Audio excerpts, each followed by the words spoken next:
I was just getting ready to box this up and send it back to Esker, and this little voice in the back of my head said, don't do it yet. You need to get experimental and see if you can make this thing even cooler. And so today we're getting experimental on the Esker Japhy. If you haven't seen the review video already, go check that out. I really like this bike and it's got a lot of awesome things going for it, but there are a few small things that I would like to tweak. First of all, seat tube angle is too slack. It needs to be steeper for my proportions. I feel like the bar sweep was a little bit weird and I feel like it needs more rise. It was a little hunched over. Even though I'm running all the spacers underneath, the stack still felt a little low. We've got a short head tube. We've got a short axle to crown fork. That just makes for a really low front end, which makes it feel hunched over when climbing.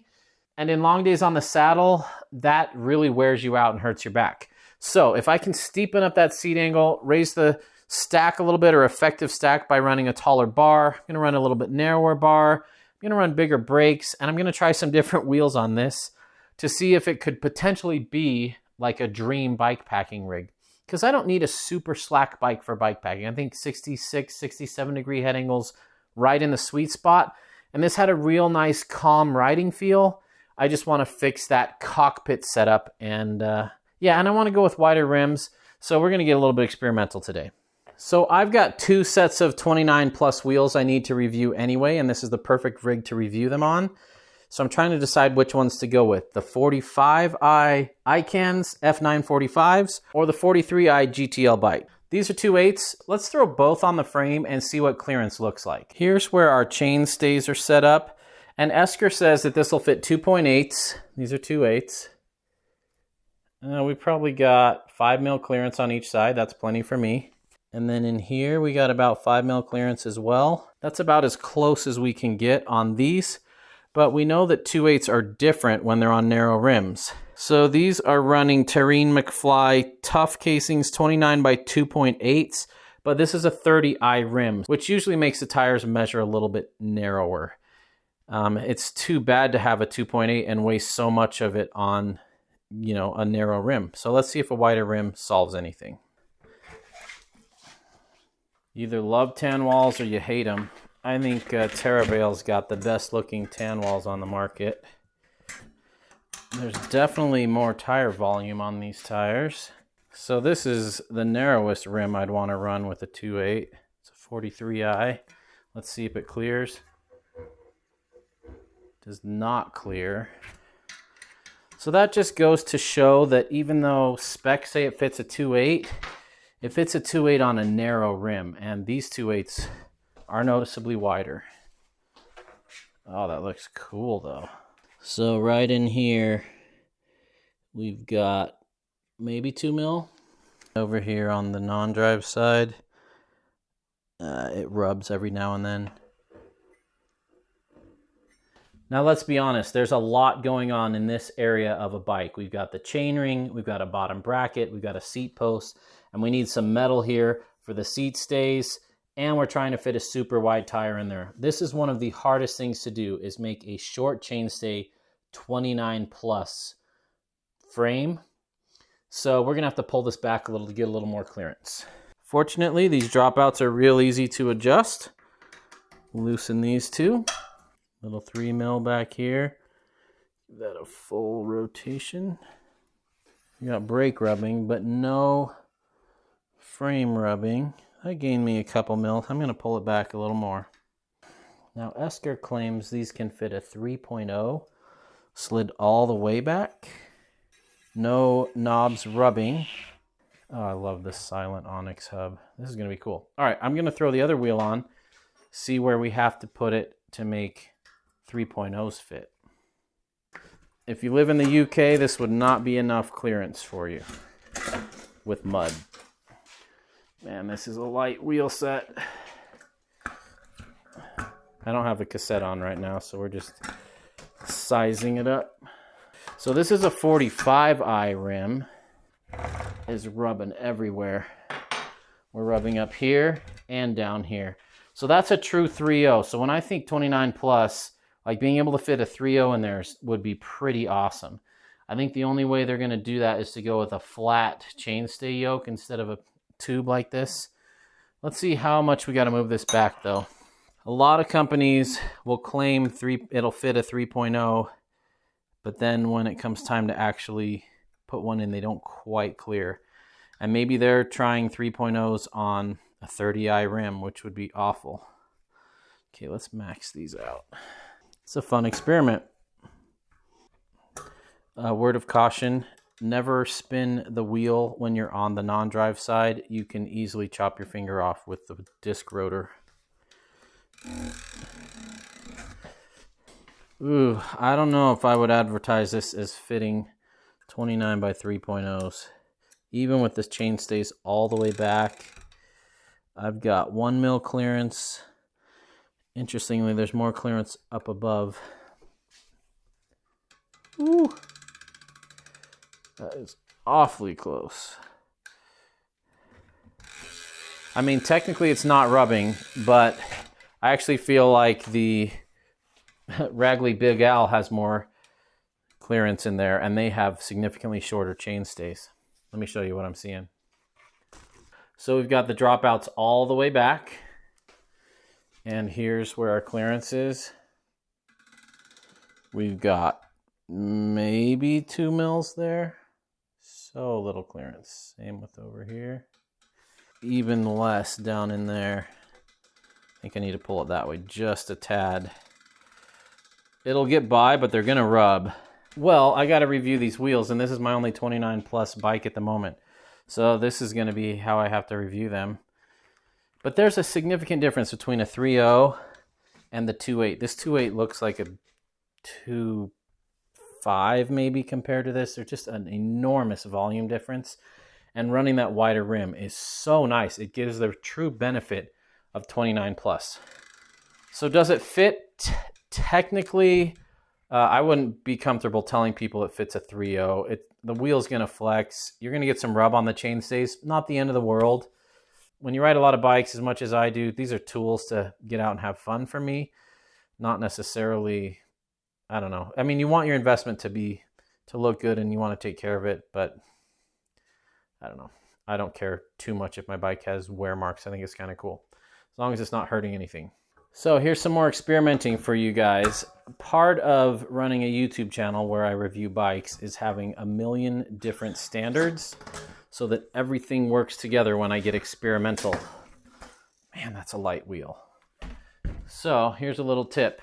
This runs 12-speed Shimano, which requires a micro spline hub. This isn't a micro spline hub. This is an HG hub. And I don't have a micro spline hub for my DT350 hubs. All my wheels have different hubs, and it's hard to have every single wheel have every option. However, here's a secret that hopefully helps some of you out there.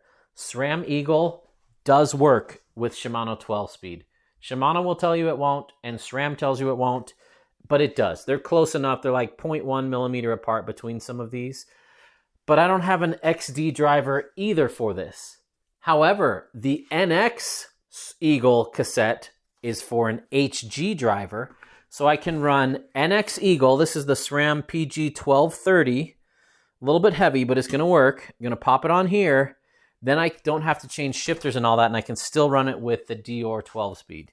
Yes, it's not how Shimano recommends it, and Shimano will claim I lose a little bit of shifting performance. It's going to be just fine for this experiment. So I bought this off my buddy Gabe, and I didn't do my research, and I thought it was going to be an XD driver, and I was bummed when I got it. And then I realized, oh wait, I have an option to run SRAM with an HG. That is genius. So that got me excited again. And it wasn't Gabe's fault. It was my fault for not knowing that. Gabe, you're the man. Thanks for selling me this cassette. Glad to see it reappearing on the channel. Gabe's a good friend of mine from Tucson. If you change cassettes a lot because you're a nerd like me or you're a single speeder like me, get one of these, this Abbey bike tool, or get a knockoff. It doesn't have to be Abbey, but this one with the little bump in it goes right in there like it's an axle.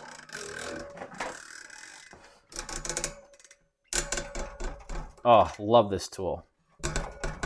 All right, ready to go.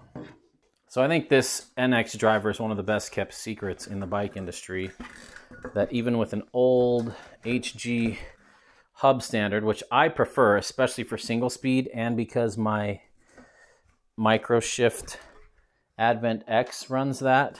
Anyway, now you can get an NX cassette for it and still run it with 12-speed systems, whether it's Shimano or Sram. We're doing all sorts of crazy stuff here. We got Avid rotor, Shimano caliper, NX SRAM cassette, Shimano Dior 12-speed. The world's gonna explode. And they all fit together just fine. That said, you really got to know your standards these days. There's so much going on with bikes between bottom brackets and headsets and fork offset and drivers and 11-speed, 12-speed and chains and all that. There's a lot to learn. I'm sorry it's not easier for those of you new to the sport.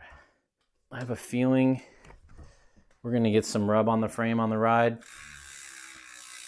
But that's why we get experimental, is to experiment.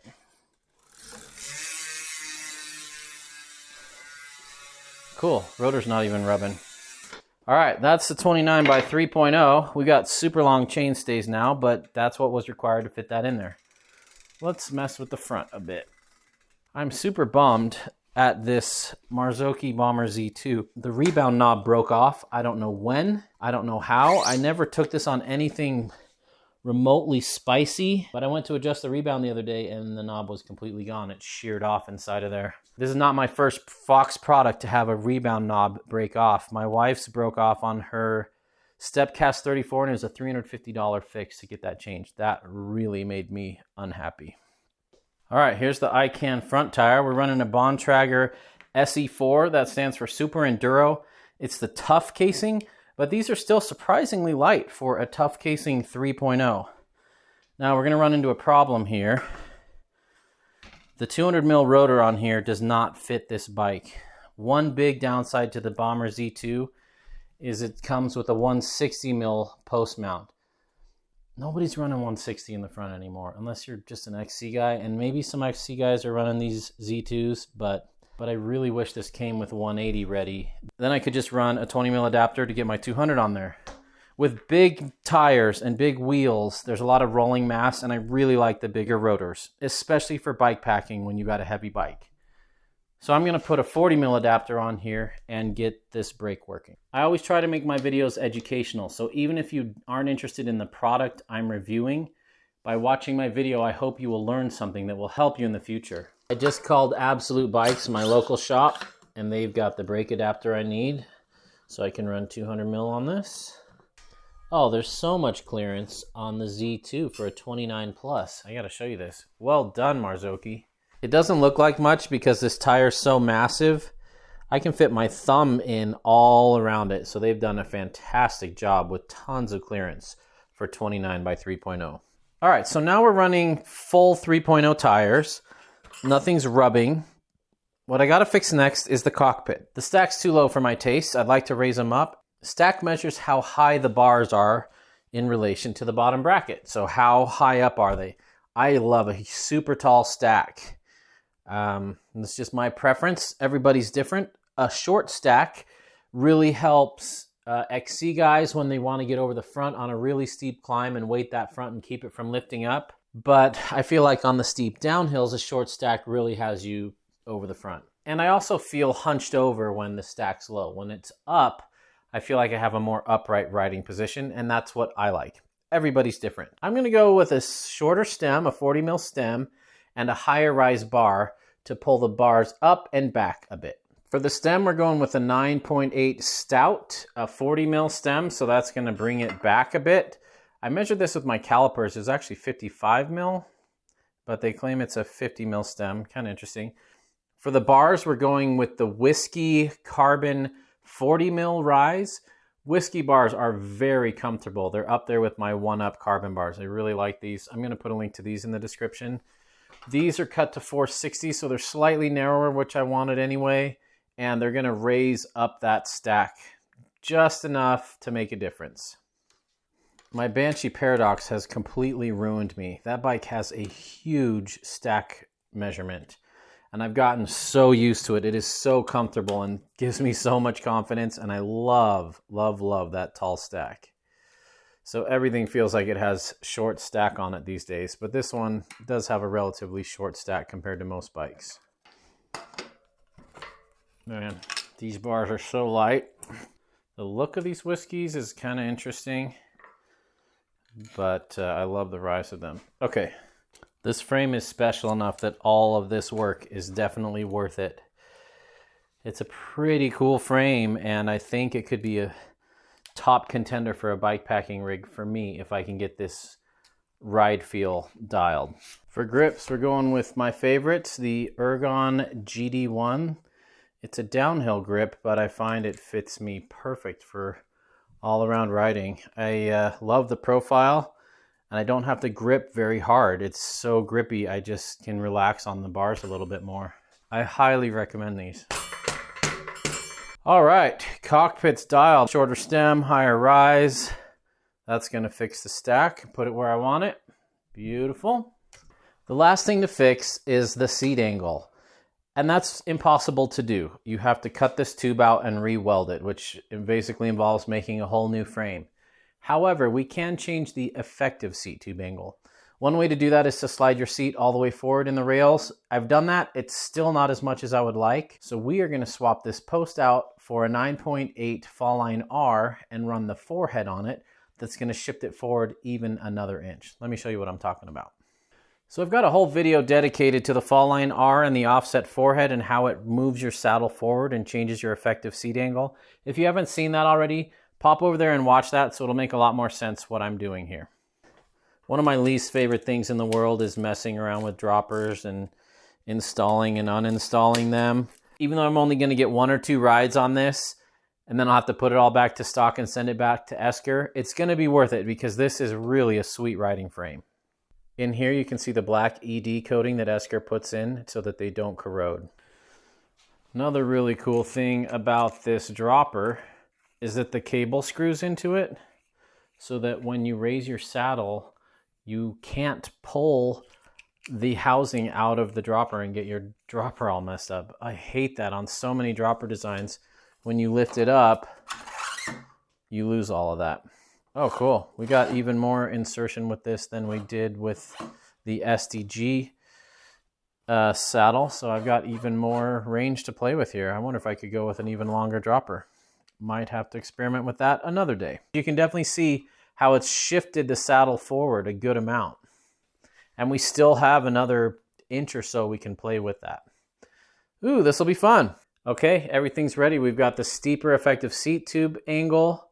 We've got the 3.0s fit in here. We had to slide the dropouts all the way back to fit that. 3.0s in the front, 200 mil rotor front, higher rise bars, 40 mil rise bars, cut down a little bit narrow, and a 40 mil stem.